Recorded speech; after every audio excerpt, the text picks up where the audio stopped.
Nuwun para miyarsa ngaturaken pambagyan kawilujengan. Mugi jengandika sedaya dalasan gotrah kaluwangsa tansah winantu ing karaharjan. Wekdal punika sampun sumadya ngaturaken waosan cariyos kanthi irah-irahan Bali déning Sengguna. Mugi atur waosan cariyos punika katampi kanthi renaning penggalih. Sugeng midhangetaken. Sajroning 2 wulan iki pikirane Tarta tansah goreh. Apa maneh 3 minggu kepungkur Marni kang nyambut gawe ing pabrik balon mutusake sesambungane sawise pirang-pirang sasi tansah kisruh. Kurang luwih meh 2 taun iki Marni dumadakan kecantol nom-noman toko sepatu ing Pasar Senen. Tarta rumangsa kalah saingan. Nom-noman sing disir Marni kuwi wonge pancen resikan. Panggonane tansah rapi. Wong jeneng karyawan toko sing dina-dina ngadepi tamu. Beda karo dheweke sing gaweane ana ing pertukangan mebler sing mesti epek-epek tangane kasar. Kowe sida arep bali ning Lampung? Pitakone Sajat, kanca tunggal sapondokan ning siji pegawean ing sawijining sore bubar magrib. Sida bali kandhang. Kapan? Yosok yen wis nampa bayar setu, dadi anggonmu mangkat minggune.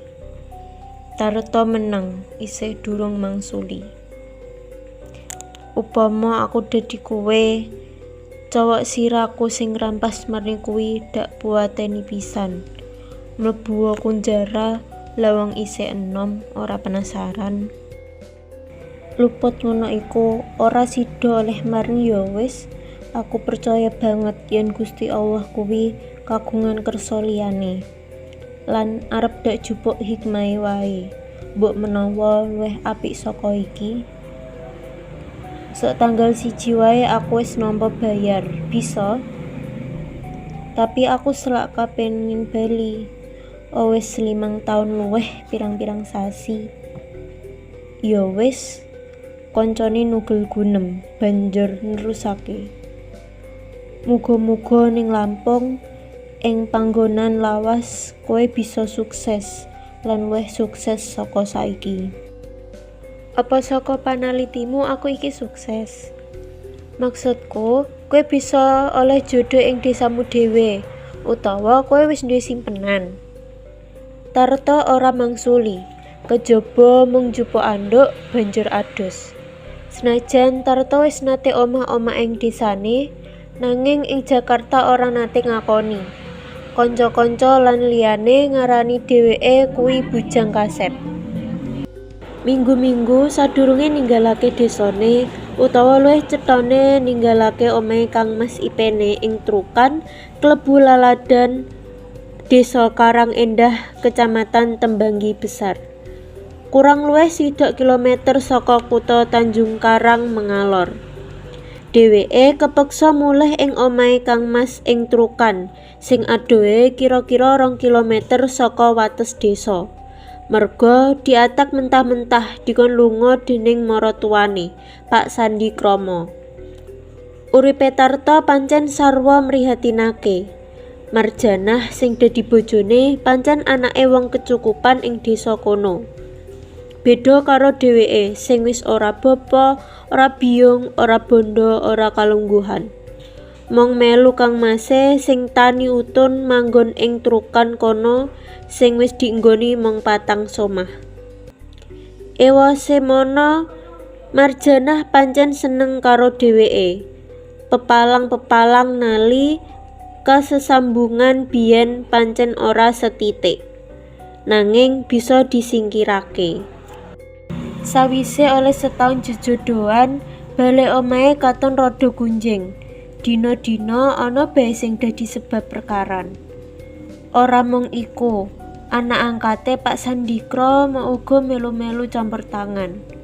Puncaking kekisruhan, klakon Tarto diatak kon lunga.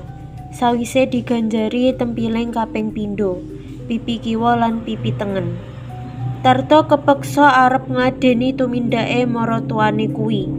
Nanging digondheli Bu Sandi dene Pak Sandi dicekeli Marjanah. 2 minggu sawise Tarto bali melu Kang Mas maneh, banjur nekat arep lunga sawise oleh sangu kanthi sesideman saka Marjanah, wujud kalung emas lan sawetara dhuwit. "Mas to," ngono kandhani Marjanah nalika sapa temon kuwi. "Senajan Mas to lunga saka kene lan pisah badan karo aku, nanging batin iki ing jero dodo iki aku isih tetep dhuwitmu, isih tetep sisihanmu, lan Mas to isih tetep dhuwitku." "Bah, omong kosong," Tarto nugel guneman. "Yen kok anggap omong kosong ya karepmu, nanging ing ati iki pancen ngono. Saumpama aku anak tunggal, saumpama sadulurku tunggal weladana, aku mesti ngintel kowe, Mas." "Wis," Tarto nugel gunem maneh. "Lah wong jeneng wong tuwa ya kudu kok turuti, aja kok tinggal ngintil aku. Kerep ben aku dhewe wae sing lunga." "Kirim layang yo Mas, liwat ponakanmu sing sekolah kuwi. Lan aku yo arep mangsuli layangmu sing teka. Bener ya?" Tarto lunga menyang Jakarta. Dheweke goleki kancane sekolah de ana SMP biyen, sing jarene melu Pak Dene ing Utan Panjang. Sarehne ora ketemu, mbok menawa wis ngalih panggonan. Mula banjur nginep ing Masjid Utan Panjang. Tengah wengi digugah petugas ronda. Banjur esuke digolekake pegawean. 5 taun luwih Tarto manggon ing ibu kota kuwi. Senajan kerep ngalih panggonan, ya mung sakupenge Utan Panjang, Cempekasari, Cempekabaru, Sunter lan sing keri iku bali ing Cempekasari maneh. Pegaweane uga werna-werna jalaran gonta-ganti. Nate dadi buruh toko besi leren, ganti ing bengkel motor ora suwe, banjur dadi pekerja PDAM. Kerja harian melu mandor ora suwe, melu nukang kayu pancen rada suwe, mbok menawa kegawa dheweke kuwi asal saka STM bangunan swasta. Leren saka nukang kayu ngalih dadi buruh gawe mebel nganti saiki. Nelusuri pangalamane ing kutha metropolitan kuwi, cet katon cet ora adegan-adegan sing ora urut. Nante wanuh raket karo sawijine ronda lanjar nganti ngenam katresnan ing Cempakawangi, salore Cempakasari. Nate sesambungan karo pemudi ing Cempakabaru sawetane Cempakasari. Nate uga karo bocah galur pembantu rumah tangga ing Gang Tembaga. Kabeh pedhot kabeh wurung. Kang keri iki karo Marni sing jenenge genepe Sumarni. Senajan biyen wektu lungane dheweke nate kandha ora arep mulih ing desa yen Pak Sandikromo isih ana. Ora arep rabi maneh yen Marjanah durung omah-omah dhisik. Nanging nalurine kakeluargan sok-sok tuwuh pepengin arep mulih ing desa klairane. Kepengin nginguk makane bapa biyunge. Lan nalurine priya tansah tuwuh, kepengin golek sisihan maneh, kepengin urip kaya wong-wong liyane, duwe bojo lan anak. Sajrone ing kutha iku Tarta sering nampa layang saka keponakane. Salah sijine layang iku ngandhakake yen Pak Sandikrama wis tinggal donya. Senajan getinge kepati-pati, jalaran wis nglarani ati lan awak serta mirangake. Nanging jenenge maratuwa, bapa sing nomer loro sawise bapake dhewe. Metu saka lambene ucapan innalillahi wa inna ilaihi rajiun. Muga-muga kabeh dosane almarhum diparingi pangapura dening Kang Maha Kuwasa lan arwahe diterima sing laras karo omahe isih urip ing alam donya. Semono uga sering nampa layang saka Marjanah. Antara liya sing ngandhakake yen dheweke isih diarep-arep baline. Miturut paugeraning agama, yen bojo ditinggal sing lanang nganti 2 taun luwih ora diwenehi pangan lair lan pangan batin, bisa ngajokake gugat marang pengadilan agama. Kereben gugat marang pengadilan agama yen pancen arep omah-omah maneh. Ngono pikire Tarta sing sok-sok tuwa. Setahun kang keri iki Tarta ora mung mangsuli layang saka desa. Ing sabanjure dheweke uga ora nate nampa layang saka keponakane.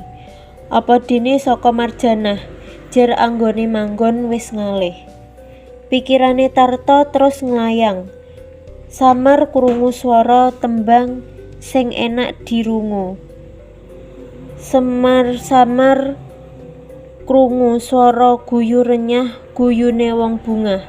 Ora suwe dheweke ketemu Marni karo Ruka, lagi ruket-ruketan ing gerdu kampling. Dheweke muntab Bu, Etna kanthi Trengginas diserbu maneh, nanging malah dheweke sing kena tepangane Ruka. Krasa lara banjur tulung-tulung. Ngimpi apa? Tarta ngelakake mripate banjur klecutan rada isin.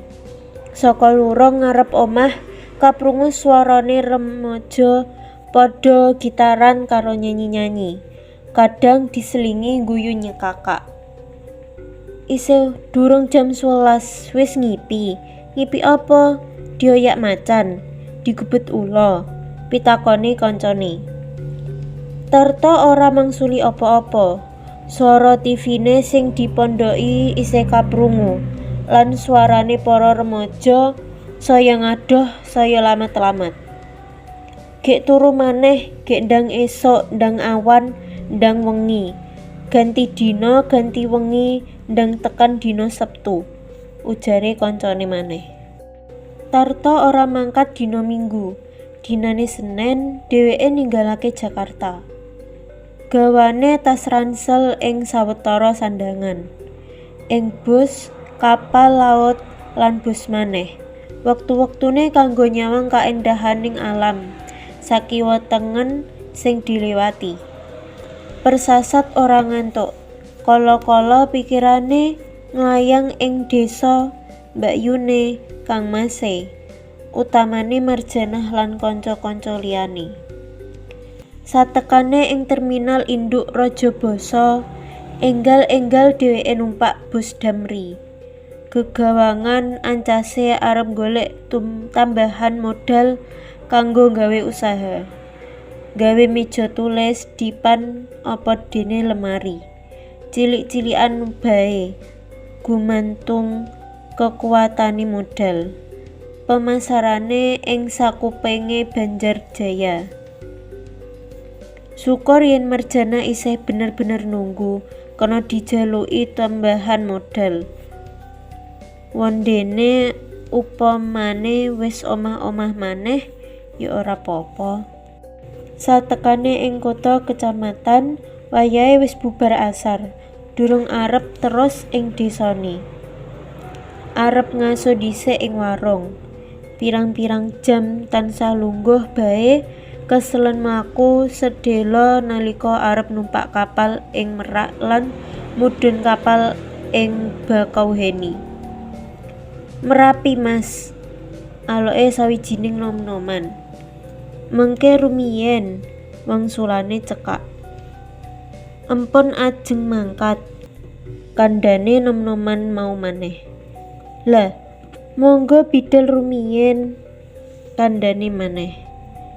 Nika mobile bis mini Merakati, kandhane maneh karo nuding sawijining bos abang metalik. Tarto ora mangsuli, dheweke nuju menyang warung mangan. Dahar, pitakone sawijining wanita ing samburine meja dawa. Tarto lungguh ing bangku dawa, durung mangsuli karo delehake gawane. Ora ana wong jajan ing wektu iku, mbok menawa dina iku wis sore. Ngopi, sing duwe warung takon maneh. Sayuripun menapa? Pitakone Tarto. Onten lodeh gori, tumis buncis, rendang daging, tigan sambel kalih ayam goreng. Sanese ampun entek. Mawis tumis buncis kalian rendang kemawon. Tarto nyawang menjaba. Akeh wong liwat. Kajaba ana becak, uga ana sing numpak sepeda. Sawijining wanita nganggo jilbab nyepedah kanthi alon-alon, kaya-kaya arep mendhet nanging ora sida, malah banjur terus ing apotek. Saking pundi ajeng teng pundi? Pitakone wanita iku karo nyelehake sega ramese. Saking Tanjung Karang badhe dhateng Karang Endah. Oh nggih, damelaken kopi setunggal. Lan Tarto banjur nikmati oleh mangan. Ora suwe saka iki, wanita sing nganggo jilbab mau teka, njagangake sepedahe ing ngarep warung. Tarto kaget, lan wanita mau uga kaget. "Mas Tarto," ucape karo mangkae sikil mlebu. "Marjanah," wangsulane Tarto karo nyelehake sendok ing pungkasan. Sawijining patemon kang nggatekake sisan gawe sing banget nyenengake. Anggone salaman kenceng banget, saka mripate Marjanah prentul-prentul banyu bening, banyu kebungahan. Kesel ngaso dhisik karo jajan ngopi. "Rak teh manis wae. Ayo gek terus mulih bareng. Lungaku biyen saka omahe Mbak Yuku. Saiki hoyo njujuk mrono dhisik." "Lah kowe wae sing mampir dhisik. Aku nebusake obat kanggo ibuku," karo nuduhake bungkusan obat. "Gerah apa?" "Lha mbuh Mas, saben dina sing ditakokake mung sampeyan, ya werna-werna sing digalih ayake." Ing batin Tarto banjur eling. Kala semono ibu maratuwane kuwi ya sengit marang dheweke. Nate nguman-uman geton duwe mantu dheweke. Lanangan kaya kuwe iku ning Karang Endah apa ning Banjarjaya mambruk. Antre nakokake anakku. Ngono kandhane. Isih eling nalika ribut-ribut mbiyen. Ibu maratuwane iku malah nggondheli dheweke dudu nggondheli sing lanang. "Arep njaluk ngapura ayake," sambunge Marjanah. Gragap Tarto rumangsa rada nglantur pikirane. Sajrone omong-omongan iku, dheweke bisa njajagi yen Marjanah pancen isih bener-bener ngenteni dheweke. Wis ana 4 sasi Marjanah ora nate mara ing trukan panggonane Mas Dono. Kuwi ya mung salumrah jalaran senajan tunggal desa nanging panggonane adoh. Tur ora mung liwat dalan siji. Saka kandhane Marjanah bisa disamurupi yen sawah ladange wis diedol kanggo ragat nalika Pak Sandi gerah. Sawise Pak Sandi tinggal donya, prasasat rezekine saya mlorot. Omahe sing isih mung omah sing ngandhut sejarah. Omah panggonane Marjanah lair 26 taun kapungkur sing wis ngalami renovasi cilik-cilikan. Wiwit kapan nganggo jilbab? Kira-kira karo tengah taun kepungkur. Oh iya, aku saiki mbantu tata usaha madrasah sanawiyah. Wis ana setahun luwih. Kandhane Marjanah maneh. Sepi kekarone padha meneng. Mengko sawise ngaso terus mulih mrono ya Mas. Dumadaan Marjanah mecah kesepen. Ya wis saiki enggal mulih. Ngusir. Marjanah nugel gunem karo mripate mandeng landhep. Ya ora ngono, karepku obate kuwi kereben enggal diunjuk ibu. Yen kesuwen mengko gek dipaido. Wong maido mono gampang, nanging gampang wae pawadanku. Antri ing apotek, apa sepeda rewel bani gembos. Piro lawase seprapat utawa setengah jam omong-omongan yen katanding karo 5 taun luwih. Nekat ujare Tarto banjur kandha marang sing duwe warung supaya mbungkusake ayam goreng 3 potong. Metu saka warung bebarengan, gawanane Tarto diseleh ing bagasine karo isih omong-omongan. Ibu wis kepengin duwe putu lho Mas, kandhane Marjanah. Lah wis kagungan, kuwi dudu putu asli, mung saka anak angkat lan anake keponakan. Oh iya becak wae Mas, Marjanah rigawe becak. 500 Pak, biasane 500. Kandhane Marjanah marang tukang becak karo ngulungi duit. Halah empun sore, ngarepke magrib ya 7,5. Kandhane wong tua sing becak kuwi. Ya wis dak tambahi 100. Oma-oma ing trukan kono wis imbuh dadi 9 lan kahanane luwih becik tinimbang biyen. Saka Kamase lan Mbak Yune bisa disumurupi yen Marjanah pancen isih nunggu. Biyen dipeksa bapake arep diolehake pegawe perusahaan sing kalungguhane lumayan, nanging ora gelem. Malah purek ning nggone Pak Dene ing Poncowati. Banjur sawise Pak Sandi tinggal donya, dheweke dirimo ibune arep diolehake pedagang kain.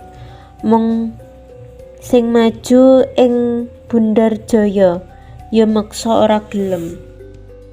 Sawise adus lan mangan, lagi toto-toto arep budal dumadakan ana sepeda motor teka mandeg srengeng latar. Sing mara mung wong siji, ngandhakake yen Bu Sandi Kromo wis tinggal donya. Jam pinten? Pitakone Tarto rikat.